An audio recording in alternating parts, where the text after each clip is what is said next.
ہر انسان یہ چاہتا ہے کہ مجھے رزق ملے، میری رزق میں برکت ہو۔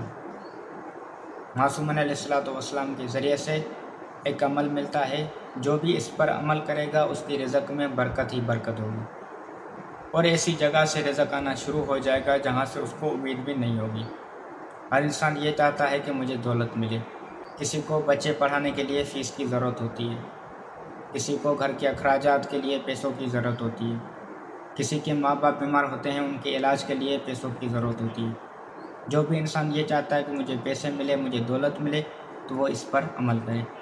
سب سے پہلے وضو کرے، اس کے بعد صدقے نیت کے ساتھ 2 رکعت نماز حاجات پڑھے، اس کے بعد 7 دفعہ اعوذ باللہ من الشیطان الرجیم پڑھے، پھر بسم اللہ پڑھے، بسم اللہ پڑھ کر 7 دفعہ اللہم صلی علی محمد وعلی محمد پڑھے، اس کے بعد 101 مرتبہ یا رزاقو یا رزاقو یا رزاقو پڑھے، اس کے بعد 41 دفعہ سورۃ کوثر پڑھے، انا اعطیناک الکوثر، یہ سورہ 41 دفعہ پڑھے، اس کے بعد 7 دفعہ صلوات پڑھے، بسم اللہ الرحمن الرحیم، پھر دعا مانگے۔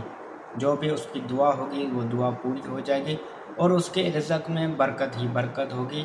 اسی جگہ سے رزق آنا شروع ہو جائے گا جہاں سے اس کو امید بھی نہیں ہوگی، اور رزق کے اور برکت کے دروازے اس کے لیے کھلتے رہیں گے۔ التماس دعا۔